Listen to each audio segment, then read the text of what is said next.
We are Gathering of the Geeks, podcast and YouTube show built around the things we as geeks all love. Hashtag we gather on Sundays. Thank you for checking out the one about gods and monsters. I'm one of your hosts, Emmet, and I'm joined by the Ted Lasso, to my Coach Beard, Chris Evans. Hey, how's it going? Good. We'll Gathering get that of the one Geeks day. is yeah. It's like that Dr. Manhattan. The year it's February 2023, and the intro is still not correct. It's December 2023, and the intro is still not correct. Gathering of the Geeks is available on YouTube and wherever you get your podcast. Just search Gathering of the Geeks, and you will find us. What's up, everybody in the comments already? Eric and Phil, Zeddy, you also dropped in for a mere moment as well. Chris, how's it been going, man? How was your week? Good. I can't complain. It's been kind of busy for me. I like busy. Busy is good. Mm-hmm. I got some reading done. I got some watching done. Not too bad. How about you? Yeah, pretty good. Lauren's in the comments as well, saying she's watching the Grammys. My daughter is downstairs watching the Grammys, freaking out because Harry Styles won that first award, and she almost jumped right off the couch when that happened. Did you know the Grammys were on tonight? I did, but I don't care. No offense to anyone who does. That's fair. It's just not for me. I don't think I listen to enough new music to care. I think is the issue. Yeah, that's right.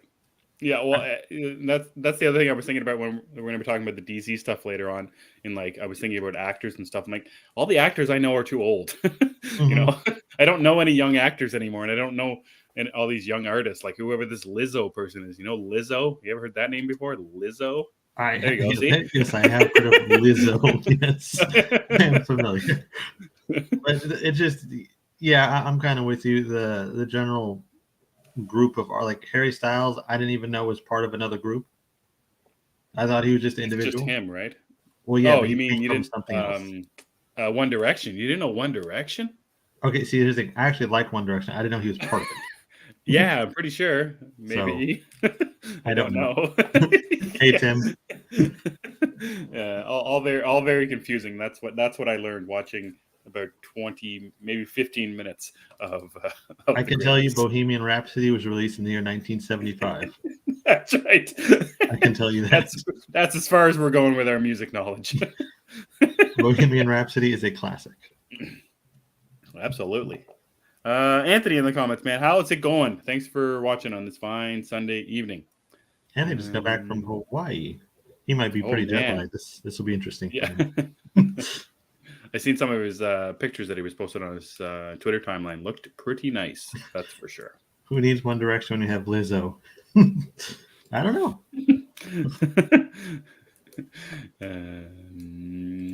All right, Chris, so what'd you get up to this week? What'd you read? I know we both read something that piqued both of our interests. But what else did you get? Yeah, the Monsters one. What did okay. I didn't know whatever that bullshit's called. Monsters Who Lie? Where Monsters Lie. Where I can't Monsters wait to gush about that, so we'll get to it. Yeah. I read that, of course, which, again, we're going to talk about. I read... what the hell did I read? I think that was... I read more stuff, but that's all I could think of right now. There wasn't a lot new released. Were you thinking of something maybe you read older? Something that old? No, I read something Marvel, and it just slipped my mind. Moon Knight was the other one. Moon Knight was another one that came out. I missed Moon Knight this week again. I'm behind. Right. I'm going to have to look it up now. X-Force. No. Let me see. Bear with us. This is why we have the internet, folks. Legion of X. No, maybe I didn't read X-Men. Maybe I didn't read anything. I don't know what I did. Oh, you read? You said you read Blade and you didn't like it. That's the one. I read Blade. Yeah. It's not that I didn't like it. It's so it's daughter of Blade, which is fine. It's a new character, I guess. That's kind of neat.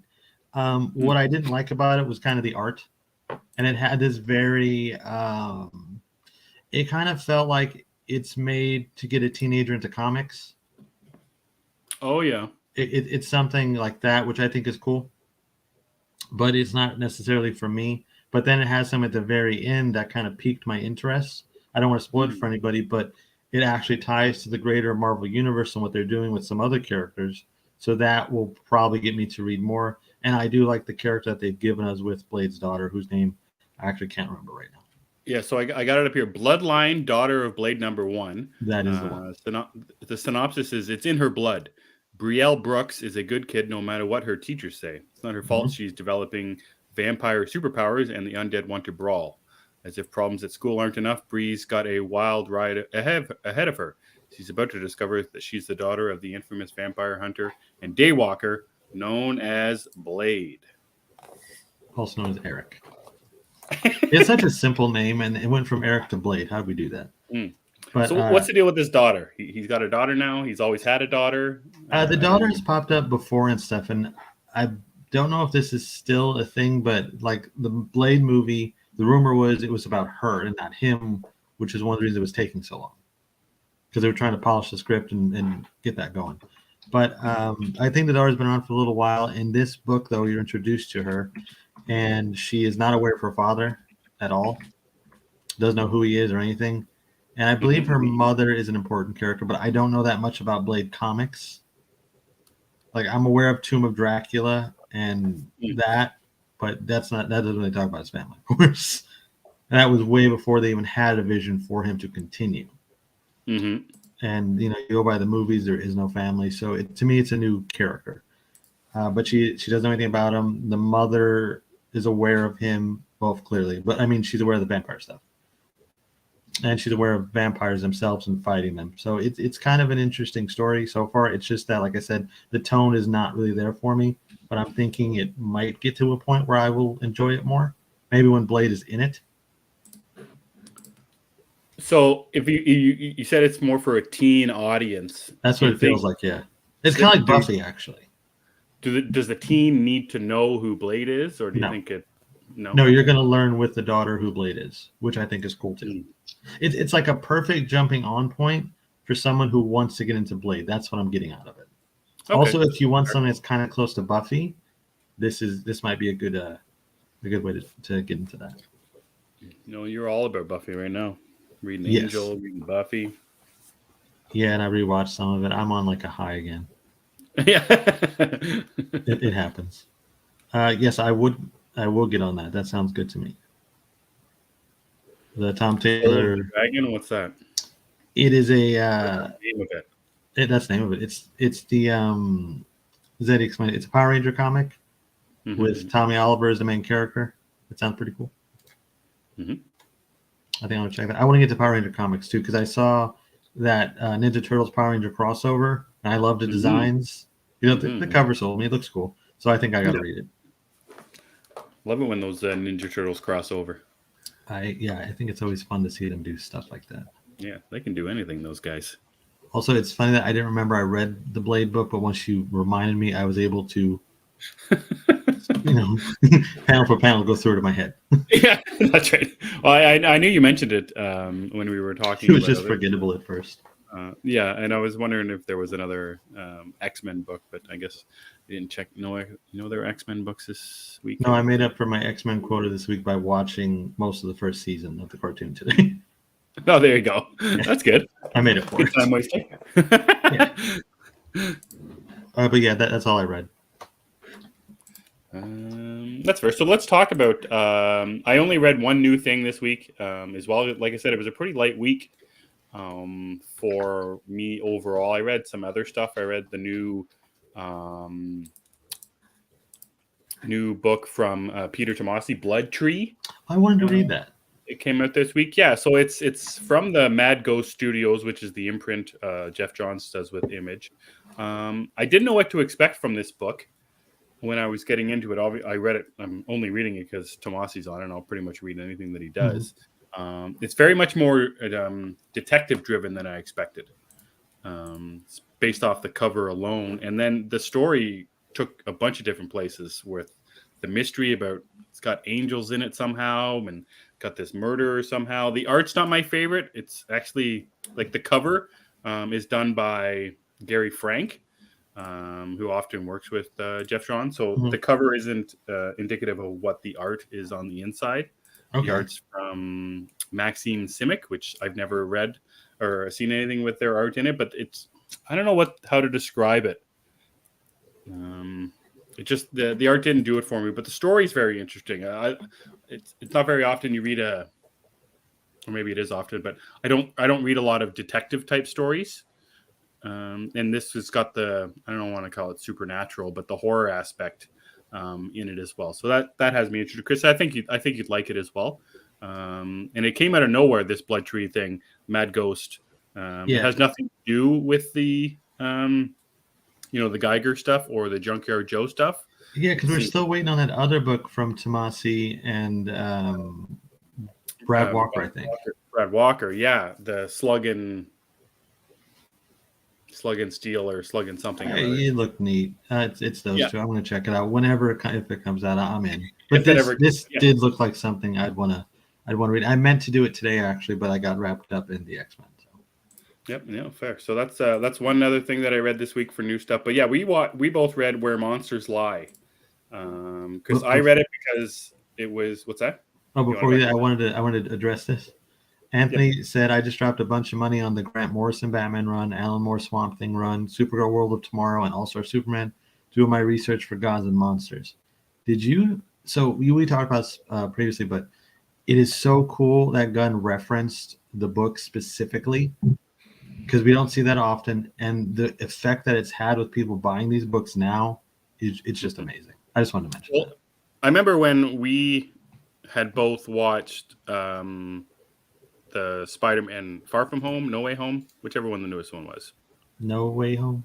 Yeah, No Way Home. Anyways, I'm going to speak for you a little bit here, but it made you want to read more Spider-Man books. So what this did, this Gods and Monsters thing, and what Gunn is doing by promoting these actual individual stories is making people want to get involved in these stories and get involved with with reading more comics. So on a business side of things, it's a very smart move, obviously. Here, these are the books to read, go and buy them. And everyone did. Like I sent a thing to our group chat that we have with Eddie and Nico of Amazon's top 5, I think, in Canada. And all of them were the books that Gunn had mentioned, and they were all sold out. So I think it's a great thing for obviously fans to get, reading things that they hadn't read before, and great for the company and great for those creators as well. Yes, very happy to see it. The synergy, we're already getting beautiful synergy between movies and comics. It didn't take that long. No, it was pretty instant. I like it. In a couple of months, we're selling out books on shelves and getting people into theaters. I like it. But the star of the show is Where Monsters Lie tonight. It really is the star of the show, and a surprising star of the show for me, Chris. How'd you get onto this? So I got onto it. I think I saw some people online on Twitter talking about it, and that's pretty much how I got into reading it. So what's your experience with the Monsters, Where Monsters Lie? Because it surprised the hell out of me, this book. I think I saw somebody tweet the cover and it said "now reading." Like, hey, that looks interesting. I read it. And it so I didn't know what it was, first of all, of course. I had no clue what it was. I thought, that looks interesting. And it just blew me away. Because as you read the first page, and I don't want to spoil anything for anybody who hasn't read it yet, because I don't recommend stuff often, I think. Like, wholeheartedly, please read this. This is one of those things I am. And so I don't want to spoil it, but within the first couple of pages, there's something that happens like, whoa, this is a different kind of book.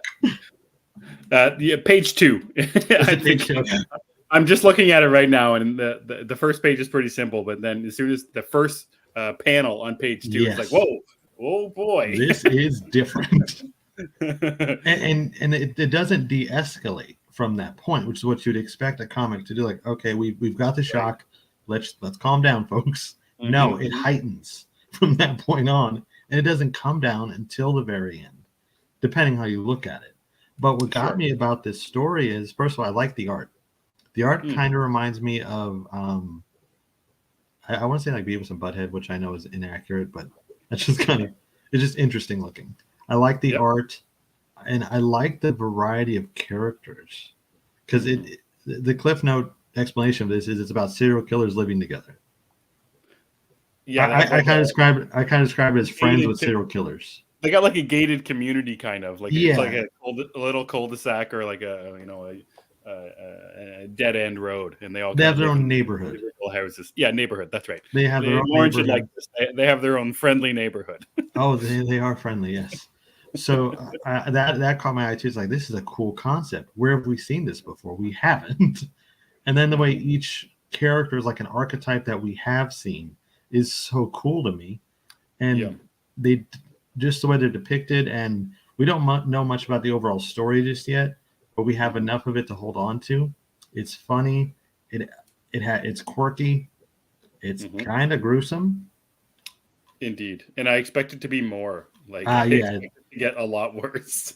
yeah, because we haven't actually seen what Puzzle Man does, or I forgot what the big guy is called with like the Slipknot mask. I forgot what his name is. We haven't seen him in action. Oh yeah. I think it has like a cast on the first page Oh, okay. or something like that. Puzzle Man. Yeah, there's Puzzle Man, and then there's a guy with like a Slipknot looking mask. It's a cool look. Which Slipknot? What's that? The clown mask? Is it a clown mask? I thought it was like a Slipknot mask. Well, Like the what's band that? Slipknot. I don't know. I know who the band is. I don't know what they look like. We established it's Lizzo's the only one cousin. with the mask, or there's two people with mask: Puzzle Man and Pack Rat. Pack Rat. Pack Rat's got the Silence of the Lambs Hannibal Lecter mask on. Oh, well, I'll pull it up. You're thinking of Puzzle Man. No. And then I'll pull it up. There's a guy dressed like a clown. His name's Richard. That might be Richard. There's a guy with the teddy bear on his name, and his name's Fuckmaster. So that's it. The guy with the teddy bear on his head? No, but he's cool too. Yeah. Seriously, it's just a fun book. It really is. It caught my attention. And just talking about these characters, and that's where I really found Daniel Dawson is who I was thinking of, by the way. Oh, okay. He's got. He looks like. He looks like Rob Zombie's Michael Myers. Got it. Now we're talking. Slipknot Michael Myers out of the way. Yeah, I like the hierarchy of this community. I love I don't even know if I want to know like their origin story or whatever. No. It's like being plopped right into the middle of their story, but it's really interesting dynamic they all have. And I think it's interesting how the story could unfold by the end of it, where there's something going on in the community where one of the people, the killers, isn't I don't know, pulling their weight and being a serial killer. So I like that aspect. And then the outside world coming in who knows something about this community as well. This cop, there's a cop with the mohawk or whatever. He knows something about these people. So I'm really interested in the mystery. I'm interested in the hierarchy of the killers, but the variety, like you were saying, Chris, there's 8 or whatever it is type of different people, and they've got different looks. With masks and body types, all different kind of things. It very much surprised me, this book, because like you said, it has a lot of different things in it. It's got the horror, it's got the humor, it's got a lot of weird quirkiness in it. It's got fun art. It's just a lot of fun to read for sure. Yeah, I'm not familiar with the writer. I think it's Kyle Starks is his name.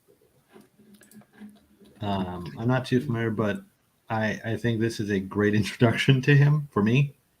Yeah, and again, it's just something I recommend. If you like horror, you'll feel right at home with this book. And like I said, it's funny too, like unexpectedly funny. Yes, I would agree with the unexpectedly funny. It looks like they wrote something we were both kind of interested in. I think we kind of pulled off on it. I Hate This Place. Remember that one came out? They wrote that? Yeah, in the middle of last year. I Hate This Place. They wrote that, and we read. I think we read the first issue and then kind of dropped off on it. I read 2 of them and it didn't hit for me. Right. Okay, that's interesting. Yeah. Well, this works better so far. Yeah, absolutely. This is my book of the week. I'm all in for this book so far. Yeah, I would agree with that. That this has got as soon as it comes out again in March, it's a must read type of book. Very, very enjoyable. Very surprising. I just like being surprised by it. I almost expect to be surprised continually for the first couple. Until they kind of hit their stride of the issue, but yeah, a lot of fun. Yeah, because you still don't know what this book is. Once you get to the end, it doesn't really tell you. It doesn't hold your hand and say this is what's going to happen. You have to pick up the next book, definitely. Yeah, so that's pretty much all I read for new stuff as well. I read a couple old stuff, but nothing Nothing really worth mentioning, I don't think. So, what about watching anything? You watch anything this week?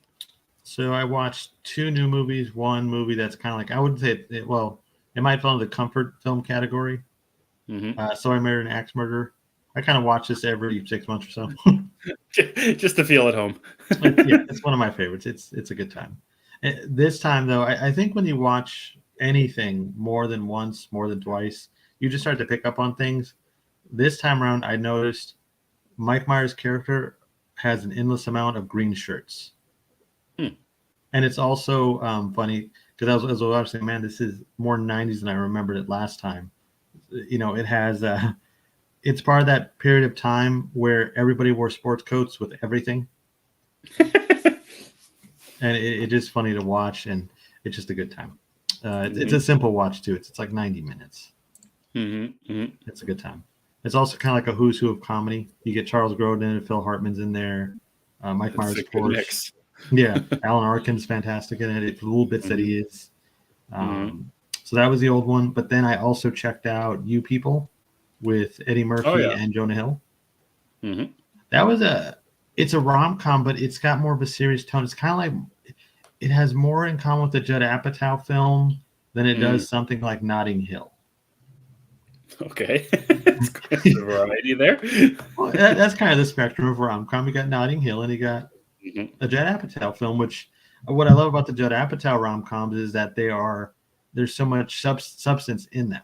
You know, they're not just a 90-minute laugh fest where it's predictable. Okay, that's going to happen. It's a little bit different. You have some bumps along the road, and it has some different tones to it. I would say it's more like that. And I mean, it's Eddie Murphy, so it's kind of hard to go wrong with Eddie Murphy. And Jonah Hill is always great. How much is Eddie Murphy in the movie? He's in it a fair amount. Because the main characters are played by Jonah Hill and the lady playing his fiancée, whose name I think she's fairly new to the screen. But they are the main characters, and then the secondary set of characters would be Eddie Murphy and Julia Louis-Dreyfus. So and they pair them off a lot too. So it's an interesting movie. It's a fun rom-com. It is a little bit more serious than I was expecting. It also it tries really hard to be stylish. How do you mean stylish? So it has like transitions between the movie, like between scenes, where like it'll show a city with fun colors and stuff. Kind of like I'm watching a sitcom in a way. Okay. It's kind of oddly placed. It's trying hard to be stylish, but then it's not. But I think it's still good for what it is. It's entertaining. Anthony's asking, is it cringe comedy? I wouldn't say it's cringe comedy, but it is different. It's kind of it's a rom-com with something to say. So take that for what you will. Interesting. And any scene with Eddie Murphy and Jonah Hill is just gold. The trailer that came out a little while ago had me pretty sold on the movie as well. I think I'll check it out at some point. I don't know what my expectations are for it. Really, it sounds like you liked it, but it's not. And I don't know if there's no point in saying this, but it's not like the greatest thing in the world, but it's not the worst thing in the world. It's just a good. Again, we were just talking about Where Monsters Lie, just like a good fun movie. Like, is it funny? Or is it more on the romantic side of things? Like from the trailer, the comedy was not what I could tell, not like laugh out loud. It's not. Kind of. Okay. It's not really laugh out loud. It's a good movie is what I would call it. It's a rom-com, so I'm going to watch it anyway. Yeah, you're all about it, man. I know it's rom-coms are the spice of life. We can talk horror comedies, but rom-coms are the spice of life. How was my girl JLD? I'd watch her in anything. You say that, but she's about to be in a Marvel movie, and no offense to her, she is the worst actor cast in any Marvel film. Like the worst in my opinion. Just saying. It's interesting you say that. I watched Wakanda Forever today with my son. Yeah, she is bad. She's different than from what I remember her being in the post-credit scenes. Yeah, I think she was a lot better in Wakanda Forever.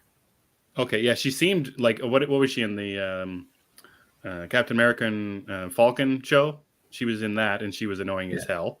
Yeah. And then the other one she was she in Hawkeye or Black Widow? Black Widow.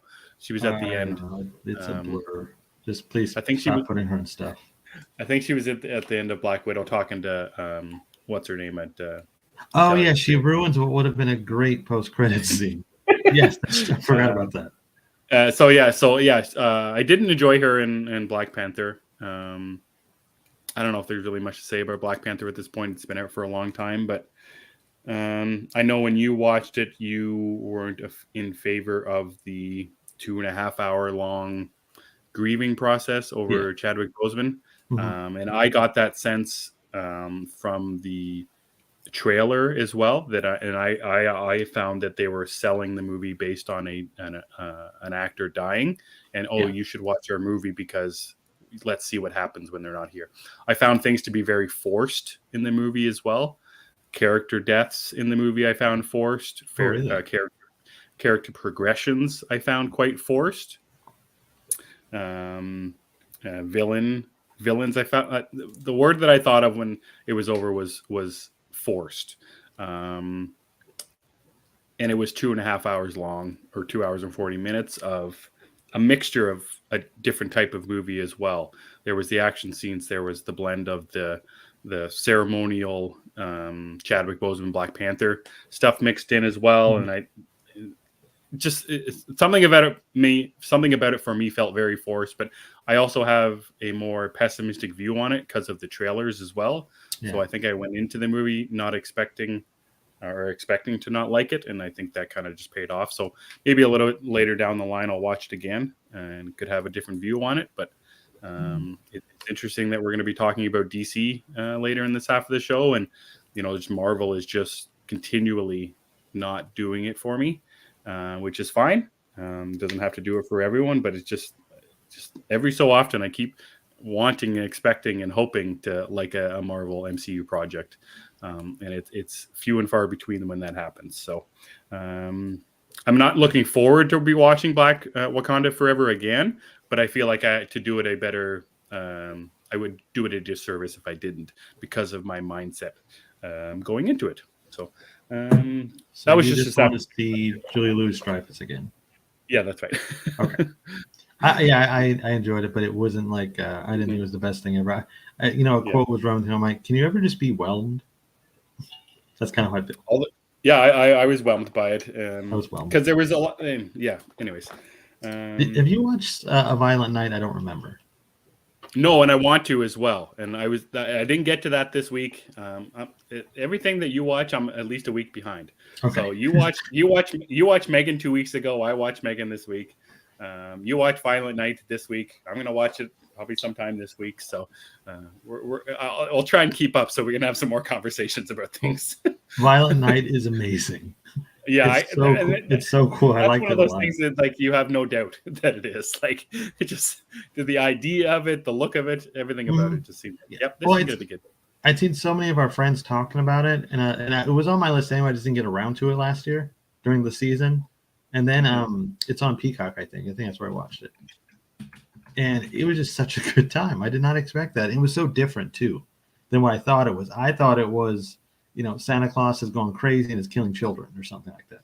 Right. That's what I assumed it was. It's not that. It's something better. It's Santa Claus combined with Die Hard or something. I don't know. And I didn't know John Leguizamo was in it, so that was a cool perk. Oh, you love him. I do love John Leguizamo, so that was fun too. But that was a good time. It's a horror movie, straight No. up, or No, it's not horror at all. Actually, it's an action movie. It's a Christmas action movie, and it's not for kids, but a kid is heavily featured in it. Surprisingly, like I don't think she was invited to the premiere, but it's pretty violent. Oh, that's good. And his hell yes, can't wait for the sequel. Who would you cast as Mrs. Claus apart from Charlize Theron, who seems to be the popular choice? I actually want to Winona Ryder because of the Stranger Things chemistry. That'd be funny to see them together. I think it'd be fun, yeah. And also, I kind of think of the way she looks at the end of Edward Scissorhands, where she's older. I was like, that might be fun. Just they don't make her that old, but that's funny. Yeah. I'll go with Winona Ryder though. Phil says Violent Night, new Christmas classic. I agree. This is something I will watch again at the end of the year. In fact, I don't want to start a whole thing here. I was going to say, I know what you're going to say. Be careful, Chris. Tread lightly, man. Tread lightly. I'm not going to start a whole thing. I'm just saying I would rather watch Violent Night over Die Hard. I'm just saying. Oh, man. We don't need to start something. Don't start nothing that won't be. That always starts it. Yeah. I told you, be careful. Anthony said, yeah, that would be fun. I could dig it. Yeah, I think it'd be cool. But that was my watch and reads. A little mixture. I thought I read more, but I didn't. The watches were good, though. I think all three films were a good time. I kept trying to watch Babylon. That was kind of my goal of the week. I wanted to watch Babylon because it's available on demand. You wanted to. What's the hold up there? Every time I had time to watch it, it was like midnight or 1 a.m. I was like, this is a 3-hour movie. I can't do that. So I would save it till the next day. Then the same thing would happen. Can't do it. Mm-hmm. So I will get to it this week. Yeah, so like I said, I watched Megan this week. Mm-hmm. I messaged you after I watched it, Chris. I said it's ridiculous, it's stupid, and I love it. Like my daughter and I watched Megan this week, and then the week before we watched Smile, and Smile was no fun, and it wasn't good, a good kind of not fun. Where Megan is a ton of fun. It's got, I think that the acting is not very strong. The character choices are stupid and annoying, and you don't know why they're doing things. The action is in one certain scene is over the top and completely ridiculous. It makes no sense. But it's just like, oh man, this is such a great time. Like it's funny. It's got that creepy thing in it, and it's got a little bit of blood, but not a lot of blood. It's got just enough. Just enough, yeah. Like, and it's not like blood splaying everywhere. Mm-hmm. Like, there's one scene where Megan stabs somebody through the back of the chest with one of those things you cut paper with on one of those big things. Oh, that was a machete. It was not a machete. It was a paper thing. Yeah, it was like one of those. What do you call those paper cutters on the big boards or whatever? Paper cutter sword. But yes, he stabs that, and like it doesn't come all the way through, and there's not blood. All that kind of stuff. So it was a lot of fun, and I love that kind of horror where they knew what kind of stupid they were making. They knew that's the best kind. That self-aware horror.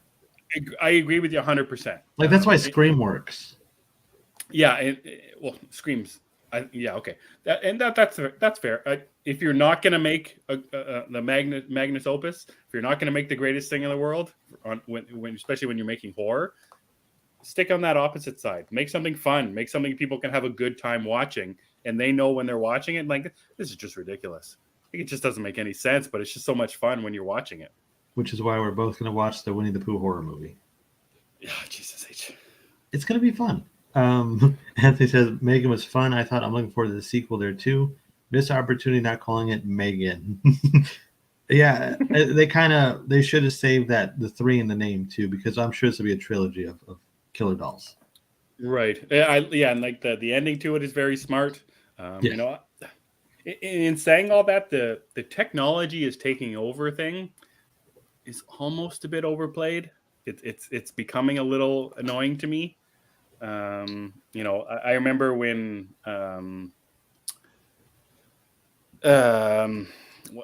Us, when what's her name character Elizabeth Moss is getting murdered by whoever, and she's trying to call the police, and she's trying to talk to her Alexa, whatever, and it doesn't work, and it's just all of a sudden, it's just kind of every time you see like some kind of device that has an AI in it isn't working the way you want it to, and then eventually now it's going to take over and that kind of stuff. So it's not bad. It's just I can see this progression over time of it being a tad annoying.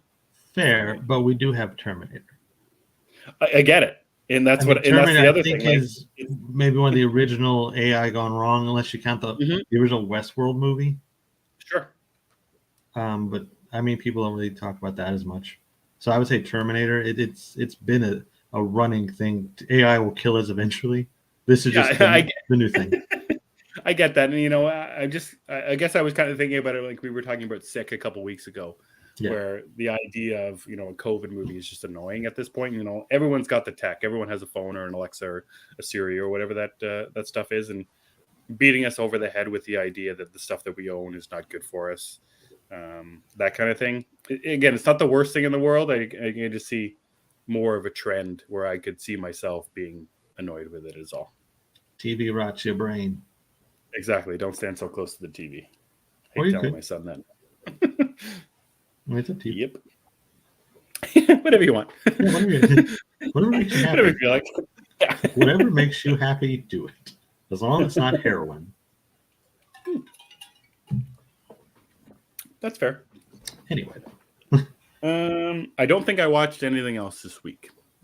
I must have, because it was a long week, but can't think of anything else. So that's what we read, what we watched this week, guys. Keep letting us know in the comments as well. It Follows, a couple of people have mentioned. I really like that one. I have not seen that. What is It Follows?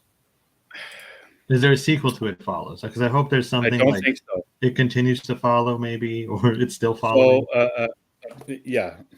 A person is being haunted by something, and the only way to get rid of this haunting from them is to have sex with somebody. And once you have sex with that person, then that person is being followed by something, and they can only see it. So And it's like a people around you supernatural cannot. STD. Very much so. It's a very low budget. It looks like the movie was made for $150,000. Okay. Like it's just like a couple of people running around, but it's shot very well, and it's just creepy and eerie. There's a scene on a beach in like a beach house kind of deal that's just very, very creepy. And like the opening to it, where you don't know what the movie is about. Like if I didn't, I told you now, but if you didn't know what it was about, you'd be like, what is happening here? I'm still kind of confused. I'm actually looking it up. Yeah. I don't know if I want to watch this, but maybe it's on Netflix. Maybe I think you should. It's quite good. It's not one of them. It's not one of those fun horror movies that we're talking about. It's very serious, but it's done very well, I think. I have not got to Poker Face yet, but I probably will this week. Mm-hmm. And maybe I'll watch It Follows. I don't know. Supernatural STD. Let's see what that's like. That's a good start, Chris. Cookies. I'd heard the name of it, but I didn't know what it was. I also haven't seen The Black Phone, which is really high. I've been wanting to watch it. Eric, that's so surprising that you haven't seen that. Maybe I need to catch up on more horror. I thought I've been watching a lot of horror catching up, but maybe I haven't. There's just so much, though. Yeah, there's a lot. You feel like you're getting caught up, and then new stuff comes out, right? Yeah, I will get caught up on some of that stuff. I also have another rom-com to catch up with. We've talked about before. Did you watch that George? No. Yeah, you haven't seen that one yet either. No, that's next on the list. That and Babylon are the goals this week. Oh, very good. That's fair. Yeah. Okay, Chris. Let's get into kind of our main topic, and we talked. I feel like it was a couple weeks ago. We were talking about our DC. Was it our DC exhaustion? Was that just last week? Yes, which is ironic because this week we're going to talk about how excited we are. Well, and that's the interesting thing. We were tired of talking about what's to come. We were tired of the rumors and the speculation. What will be? Yeah, the speculation. And now we have the It thing, Chris. So everyone's probably already seen what's been announced. So we're not going to go over everything. What we are going to do is we're going to kind of give our top threes. Chris, before we do that, though, I can recall. Well, it was only last week. On Tuesday, I was at work. I was sitting in my office, and me, you, and Zeddy were pretty much messaging back constantly about how excited we were for 12 p.m. Eastern to come out. So we knew it was coming. By Monday, we knew there was an embargo for it. What was your excitement level going into Tuesday at 12 p.m. Eastern? Monday night was pretty exciting because certain things were leaking. We were getting hints of what it was going to be, hints that it was more than what we thought it was. And the thing for both of us was that, like you said, we were so done with the back and forth and this is what it's going to be. No, this is what it's going to be. Well, what if we get this? What if we don't get that? We were just tired of that conversation and all that speculation and stuff like that. So to know that it was 12 hours away roughly or 18, whatever was that point, It was really exciting. And the fact that I kind of knew we would be in our DM together all day anyway. So it was just exciting that we were going to do that together, and also, of course, I guess to hear what Gunn has to say. I guess that was cool. Yeah, sure. Sure. Yeah, so a lot of fun. So a lot of stuff was announced, Chris, and we'll kind of just bring up a little graphic here to show A handy dandy everyone graphic. everything that was announced, because there was a whole bunch, and this is I put it in the corner there. So credit to @Heroes Reforged. You guys can make sure you follow them on Twitter as well. They put out this cool little graphic of all the stuff that is coming this year, and then all the stuff that is coming in beginning in we think 2025, but we're not overly sure when stuff is going to really start as well. So Chris, there was a lot announced as well, more than we had thought. 5 movies, 5 TV shows. Not sure. Let's just start with our tops, Chris, and then we can kind of get into some other things. So let's start with our bottom 3 here, okay? We have Chris, a lot our of fancy bottom stuff. Oh man, I spent a whole 10 seconds on it. So I didn't know we had the fancy thing. Oh, cool. And we have wow. So you're number 3 most excited from this whole list, which is a very excited list. And I'm going to start by saying there isn't anything on this list where I'm like, oh, this looks stupid and I won't watch it, or I don't know why they're doing this, or anything like that. I'm excited for all of this stuff. To put it into top 3 though, Chris, you've got Creature Commandos, I Have Lanterns. What about Creature Commandos makes it into your top 3? Frankenstein and the Bride of Frankenstein doing superhero stuff just sounds fun. Yeah, absolutely. I agree and with Weasel's that. there. Who doesn't like Weasel? But I love this. I love Frankenstein being in there. So cool. It is, and plus it's animated, so it'll be on HBO Max. It'll be accessible. I like that. Mm-hmm. But I gotta be honest, Creature Commandos. I said I was gonna go back and forth, and I didn't. But looking at the list now, like because it's in front of me. I told you, you bastard. I know. I'm kind of thinking. I mean, Swamp Thing is going to be cool. It's James Mangold behind it, most likely. Lanterns is going to be cool. I'll stick with Creature Commandos, but I'm just saying there's a lot of good stuff. And that, I agree. Like, there's nothing bad here. And the Creature Commandos one could be fun. Like, obviously, we know it's written already and it's in production, so it's probably going to be the first one that we see. He said Gunn said it'll be before Superman, which is July 25, I think is what it is. Maybe I'm wrong. Yep. And it's cool about the cartoon stuff is that the people that are voicing them obviously are going to be the live action one as well, which I like. So I'm interested to see who they're going to cast. Like, is that going to be a telltale sign that person is sticking around for the live action? Like if it's Frankenstein or, the Rick Flag Sr. or... Well, I mean, Senior would be... I think Senior would be dead. I think. Sure. Yeah, but that's fair. Like for Frankenstein and the Bride, it would be really cool if they poached these guys from Universal and took Javier Bardem for Frankenstein. And I think they want Angelina Jolie for the Bride, which I mean, fine, but that'd be cool if they could get them as the voices. Yeah, very interesting. But then with the promise that we'll put you guys in a movie at some point. Mm-hmm. What you're gonna do, we don't know, but we'll put you in a movie.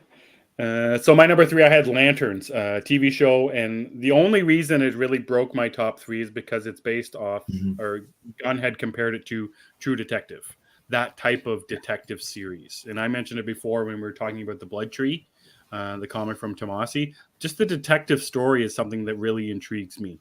I think it's interesting that they're doing it more Earth-based and not in space. But they also mentioned, or Gunn also mentioned, that the idea and the mystery of this story leads into the greater world.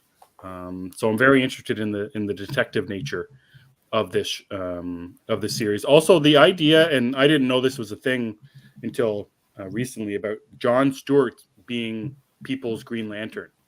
I didn't know was a thing because of the animated series, Justice League animated series. I prefer John because of the animated series. Yeah, so I didn't know that. I never watched the Justice League animated show. I only knew. I guess I knew him, but I didn't know that he was People's introduction to. Yeah, he was the main. I believe he was the main Lantern of that show, and but Hal is the more popular one. I think he's the more well-known one, but I think John is the one a lot of people prefer. And also, we've already had Hal in a ton of stuff, and not just the Ryan Reynolds movie, but most animated Green Lantern films are Hal. The animated Green Lantern series was Hal. So it's kind of like, well, can we do both of them or just have John? You know. Yeah, so I'm really interested in the detective nature of the story, and tend to know more about the John Stewart character because he's actually somebody I don't know a lot about, Mm-hmm. which is interesting for myself. So that's our bottom three, Chris. Let's go our number twos. Your number two, you have Superman Legacy. My number two is Supergirl Women of Tomorrow.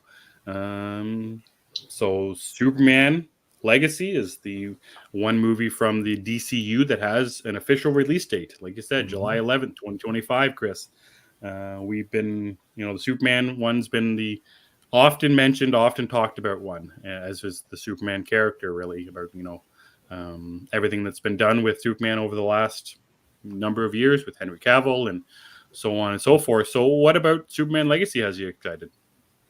I really like Superman, and I'm excited to see him back on the big screen in a big way. And I think it's cool that Gunn is restarting it and doing his own thing. Not that I didn't love Henry Cavill, and I did want him to return, but the ship has sailed, so here we are. And I'm pretty interested to see what Gunn comes up with. The funny thing is, though, if you would have asked me pre-Suicide Squad, would I have wanted a James Gunn Superman movie? Right. I did not. I was very iffy on that because every time I think of James Gunn movies, I think like Guardians or just kind of his brand of humor. I was like, I don't know if I want that for Superman. But I think that he must have something that he wants to tell us with it. So I'm in. Let's see what he's got. Yeah, the whole line that I think it was Peter Safran said in one of the interviews, Superman's kindness in a world that thinks of kindness as old fashioned. And it seemed like that line is making everyone giddy in a certain way. I love that line. Because I think that the way to do Superman now is similar to the way that Captain America was handled in the MCU. I think there's a very close similarity to them and the way they operate and deal with other people.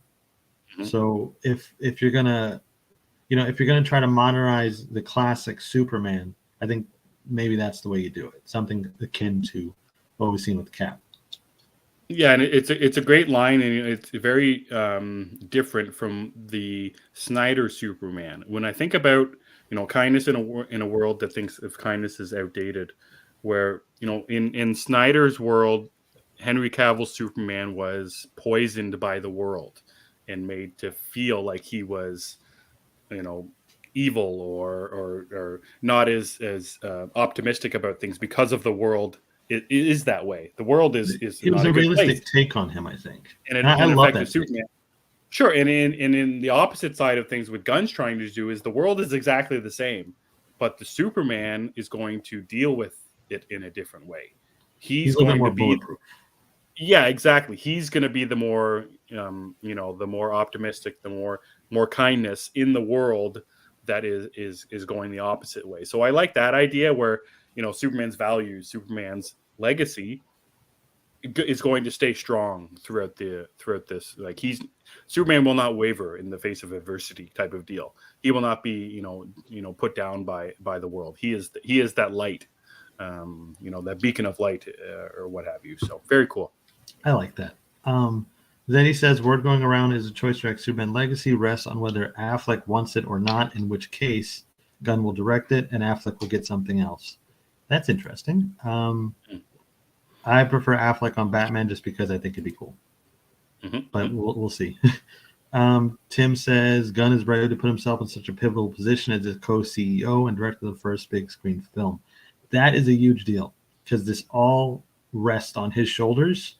And he's taking time out from the big thing to do this movie. So that's pretty cool. I wonder about just getting a director for hire for Superman. Get somebody who can make this type of movie based off of a script that the Gunn is working on. Like get somebody with the visuals and the who can handle the grandiose action and the smaller stuff as well. I think that might be a better idea. I think that's why Gunn is perfect for it now, though, because he's had so much experience coming off even the Suicide Squad, where he did do those big action. I mean, they fought Starro. That's a big deal. So I think, and the way he balanced characters, not just in the Guardians movies, but also in the Suicide Squad, which impressed me a lot. I think he has quite a range to do this now. Nice. Aaron's list would be Lanterns, Batman, and Joker 2. That's Cool. The Brave and the Bold one, Aaron, or Batman 2? Oh, yeah. Let me know what you think there if you're excited for that. Brave and the Bold one. And that's the fun thing about the Superman. And, we talked about it, Chris, we often talk about it with the James Bond casting and how important the next James Bond casting is for not just James Bond, but the, Moneypenny and M and all that kind of stuff. Well, the idea of the Superman casting is so big just because of the cast of characters that he has. It's going to be very interesting. Yeah, Daddario for Lois Lane. That's a cool idea. Let's see. What else do we got here? Cookie says it'll be nice to have a symbol of hope again in Superman. I agree with that. It is. I'm really looking forward to that quite a bit, especially just based on that kindness line. I think that's what we're getting. Yep. Seems like Superman is going to be the linchpin of DCU the way Iron Man was for MCU. It all starts and ends with Superman. As it should. Fair. Now, your number 2 is interesting because it's Supergirl. That's right. I was thinking that. Because she's the opposite of what Superman's going to be. Well, and the story that they're basing it off of, Tom King is involved in the writer's room along with many other people as well. But, Tom King and his story, Supergirl Women of Tomorrow, is a very different story than a Superman story or the beacon of hope that we were thinking about. And, I mentioned a friend of ours, Chris in Lost in Comics, mentioned that he's getting back into reading this story because he had put it down. And I remember reading it as it was coming out. I read the first issue. I'm like, this is just weird to me. Like at that time, I'm like, okay, where's Supergirl? Why isn't she saving a cat out of a tree? Much like the Superman stuff. Where is this, jovial, happy person who's fighting crime? That's not what this was. And it took me until this summer to read the entire trade in basically one sitting or whatever. But the book is just such a beautiful take on Supergirl, who is very different. Cora Zora, what the hell's her name? Kara. Thank you. Is it Carrot? Yeah, I said Kara. I thought I heard Carrot. Carrot? No, I don't know about that one. That would be good. Kara. Yeah, so Supergirl is very different than Superman, and I think that's what I like about this aspect as well. And this story is very singular if they tell the story beat for beat. It's a revenge tale, but it's also very much a human story about the actions that we all take in helping people and in trying to help a person become a better person. By the end of it, Supergirl's one thing, and by the end of it, she's a very different person. But her friend that she goes along with in the journey with the Women of Tomorrow is also very different. Tom King's one of my favorite writers, so I like it's almost like an automatic thing for me to enjoy his stories. But at the start of it, I did not, because of how different he was, and I hadn't read any Supergirl before as well. I just had this assumption that Supergirl, Superman, they're all kind of the same. That's what I thought too. That's what my interest level in this as well. If I think Tom King's going to be writing this movie, but I like the aspect of, if Superman's going to be one way because of who he is, Supergirl is also a very different person because of the life that she lived. And that was the thing in the story that I didn't know about, Kara's upbringing after the downfall of Krypton and what have you. So it's a very different story, and I don't know if they can tell it beat for beat, because like the first three panels is Kara getting drunk, and she has to go. She has to go to a different planet that doesn't have a strong sun, so she can get drunk, because she can't get drunk on Earth.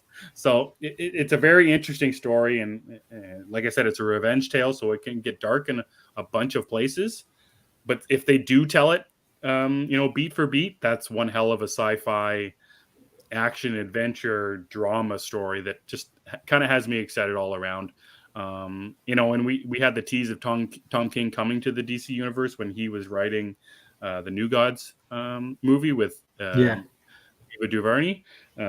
So I like that he's back in the mix again, that kind of thing. So I'm just very excited to see what they do. He's a great writer, and I wonder how it translates to the movies and what they changed to go, all that kind of stuff. So, but the other thing, and Zeddy mentioned, it's just like getting two super characters on screen is very exciting. It could have been an easy layup. Well, it's Superman, that's it, fine. But to do Supergirl as well, very interesting, and seeing how they're connected as well. Like, and that's the other thing that Gunn kind of mentioned. But each one of these stories is connected, and Supergirl could be like one of those Elseworld stories, but she's not. She's in the DCU. So seeing how they can relate to each other, it has me very excited to see as well. Ian says, I want to see a hardened Supergirl who isn't afraid to get her hands dirty. It'd be nice to see a nice contrast to Superman. And I think Agreed, that's 100%. Yeah, I think that's what we're getting, which is cool. Especially because, like, I was gonna say this when we're done, but we could just get this with now. The slate is not what anybody expected, I think. It's not just the big characters. There is a variety here. Yep. Because you got Booster Gold, you have Supergirl, you have Swamp Thing, you have the Authority, who I didn't even know existed. Same. Creature Commandos. There's a lot of writers, something for everybody. And I especially like that we are going to have Superman, who is going to be this beacon of hope, and Supergirl, who is probably not going to be, but that's not a bad thing. It's going to be an interesting contrast and probably just a good story on its own. It's interesting that you mentioned the slate and how diverse it is. I told my wife about it. We were sitting down to dinner, and I'm like, "Oh, some big DC news today." I said, "She's like, well, tell me about it." So I told her about it, and like I felt kind of dejected when I was telling her the stories. Oh, there's a Creature Commandos story. It's got Frankenstein in it and Weasel. And she's like, okay. And then I kept getting into more of it, and then I felt like by the end of it, I didn't sell it right. And maybe it's because you're reading it, and it's very strange. But then we watched the James Gunn video, and his excitement for his explaining of the stories just heightened it so much more. Because if you read these, like, okay, there's a Waller show, and then Booster Gold. What is going on here? But then Gunn explaining it really helped, and how they all can relate to each other. Just it's very different. Yeah, I think that's a good point. I guess that's true though too, because I remember that day when we read, I was like, oh, okay, this is cool stuff. I guess Batman and Robin. Yeah. That's basically my mind. Exactly. And it's funny if you compare it to the MCU. Okay, they've got every member of the Avengers. Right. In a row. Clearer. This is not, and we can get to that eventually. This isn't there's no clear end. I don't know where the end of this is. So it's very interesting slate. DC is forever. Anthony asks, any chance we'll get Astro with Gunn leading the DCU? Seems right up his alley, and he was in that Supergirl run. I think the dog is guaranteed. I think the dog might even talk. I don't know. But I think the dog is guaranteed, yeah. Balarek says, I agree. I'm glad they're leading to some of the lesser-known properties. An immediate straight relaunch of Justice League would have been a mistake. I can go back and forth on that. I think it could have been. You could do it either way, but I'm fine either way too. I just want to see good movies. I'm pretty easy to satisfy.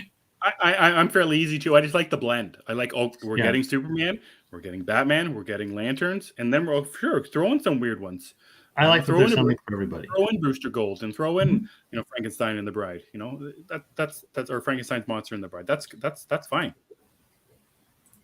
All right, Chris. So let's get to our number one. It's we both have the exact same number one, and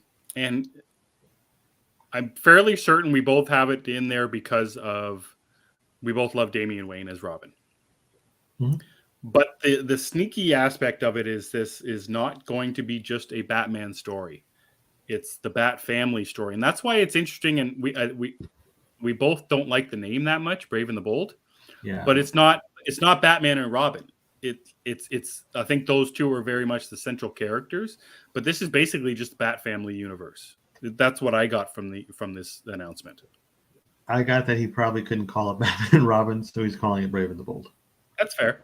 I think with the Batman being a thing, thankfully, they don't want to oversaturate the title, the name, because then it would get a little confusing. So if you name it something else, which I would bet this thing is to end up being called Batman Brave and the Bold. Right. I'm pretty sure that's what it'll be called at the end of the day. But but you're right. It's more about the Bat family, because the Brave and the Bold series is team ups. That's what it is. Right. So I never saw the cartoon Brave and the Bold. Did you see any of it? I tried. It's Okay.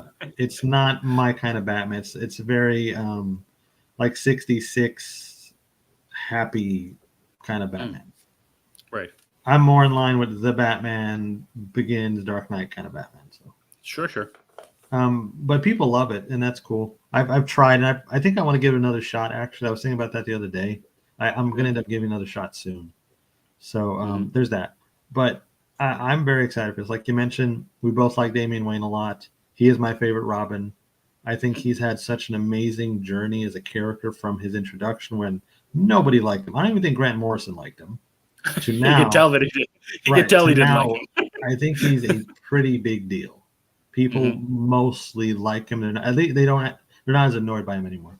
But Sure. what this could mean as a Batman film is very special because we've never had the fully formed Batman family.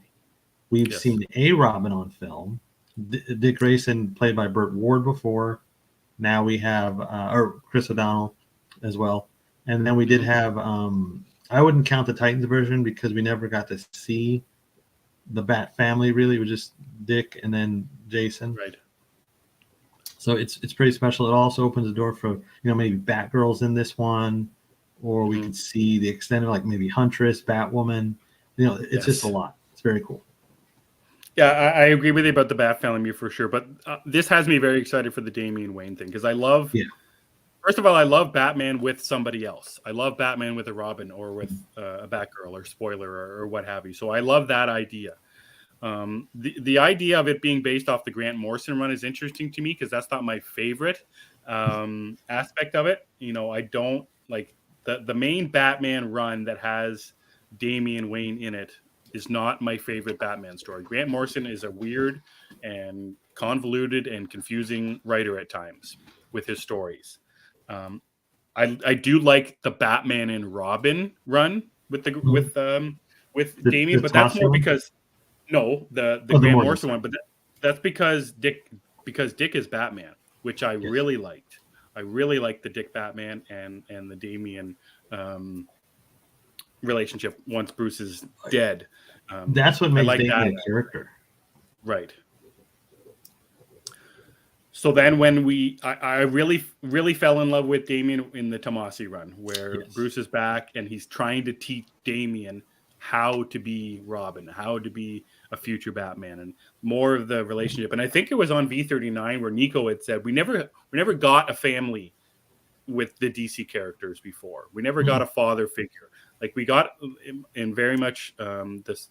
I think in the Reeves Superman movie there was a little bit of one, but obviously Pa Kent dies, and much like in the Man of Steel one. But a lot of people didn't like the Kevin Costner and little boy Clark Kent relationship because of whatever people don't like Pa Kent saying that he should let kids die But he or didn't. whatever. But he didn't. So anyway, I love the Kevin Schematics. Costner stuff. Yeah. So, anyways, I love the aspect of the father stuff here, and that's very much in line with me and my son, and having a father figure in the DCU is very exciting to me, and having Mhm. Batman learning how to be a father, and with this jerk son, and then all the other Robins also helping with this raising of this jerk son. Yeah. Like I look forward to Dick Grayson trying to teach Damian how to do things, and Tim Drake teaching how to do things, and then Jason Todd saying, screw those guys, do whatever you want.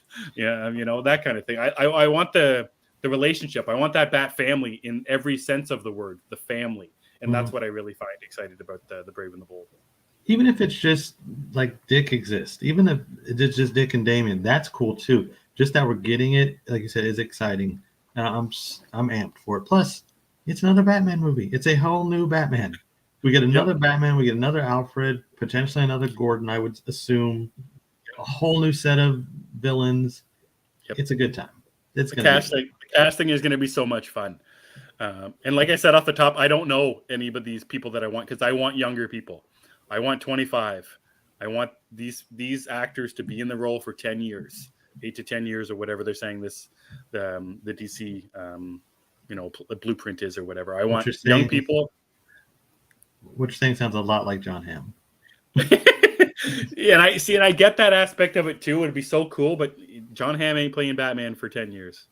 It'd be cool if he was, but I just don't see it. And that's not what I want. I want young people. I want fresh faces to carry this universe forward for the next 10 years and to be in lots of movies.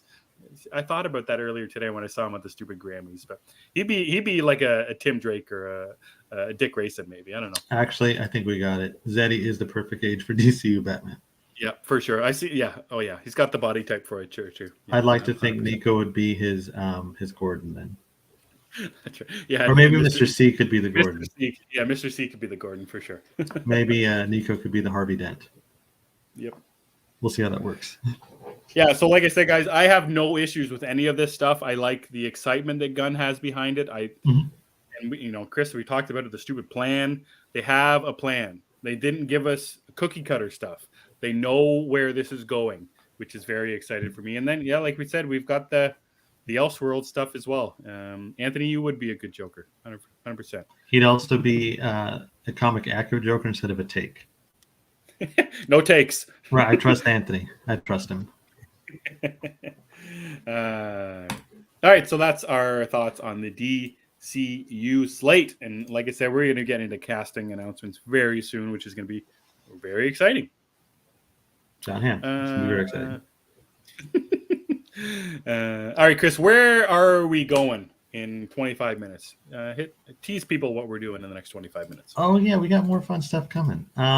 So we will be heading over to the Nerd Room's live stream. They're going to be talking. They're going to be talking toys, which I don't think we're a part of. That's okay. I hope not. Yeah, I know nothing about these toys. Emmet is not the toy guy. So, but they're going to be talking toys, and we're going to be talking about E.T. the movie. It's going to be like a retrospective. It's going to be really fun. Ian will be there, and Ian is a E.T. super fan, so that's going to be awesome to talk to him about. Emmet is also a big fan of E.T. I just discovered the movie, and I think it's pretty cool, too.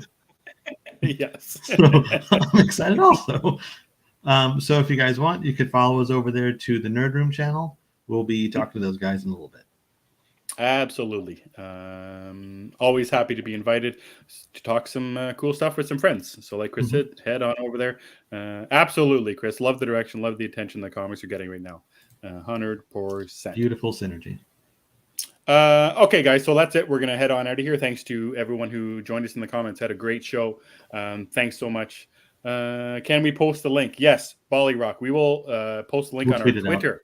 Yeah. Very shortly. We will do that. Thanks so much. So thanks for Chris from Lost in Comics, Bolly Rock, Eric, Jeff, Zeddy, Phil, Lauren, Travis. Ian, Tim, Travis. Thanks so much for watching, guys, on this fine Sunday evening. Anthony, Aaron as well. Cookie. You guys were great. There was a lot of people, and that's why I'm getting confused. Next week, guys, we're doing a show during Super Bowl Sunday. Oh, yeah. We will not be watching the football game. We're going to be talking about all the trailers and goodness that was released and announced during that show. We expect to be talking about a lot of different stuff. So join us, all you geeky gatherers, and avoid the football game because we won't be watching. Also, instead of watching the Super Bowl, you can watch the Superb Owl episode of What We Do in the Shadows. It's a Even good time. better. You've mentioned that before. Yeah. I love it. Okay, guys. So thanks so much for watching. We'll hit you up next week. Chris, where can people find you? You guys can follow me on Twitter at thatchris70. But as usual, I prefer you guys follow the show at G of the Geeks. I had something important to say I can't remember, so Emmet will take over and do the rest of the plugs. You can follow me on Twitter at EmmettDavis7. Gathering of the Geeks is available on YouTube and wherever you get your podcast. Just search Gathering of the Geeks and you will find us. This week, on Thursday, we will have a new episode of Last of the Geeks, where Chris and I and Nico from V39 will be talking about episode 4 of HBO's The Last of Us. So make sure, guys, that you are subscribed and following us wherever you get your podcasts so you can hear us talk about all that good stuff. Chris. I remembered. Okay, so if you check my Twitter, there's 3 things I need to mention real quick. 1, Eric Summers is in the comments. He's a good friend of mine. I posted his GoFundMe link. If you guys can, please go check that out. Even just a retweet helps. Second thing, I was on a podcast with our buddy Phil Walsh discussing the Halloween trilogy with our other buddy Anthony Caruso. Please check that out. Third thing, Anthony's going to post this week, I'm sure. We recorded an episode of Tis the Podcast about the Superb Owl show. Check that out. I'm done. We're good. Very good, Chris. Rapid fire Phil plugs. and Phil Walsh and Anthony Caruso. Make sure you guys are following those fine gents on Twitter. And saying all that, for Chris and I'm Emmet, and we gather on Sundays. Have a good week, guys.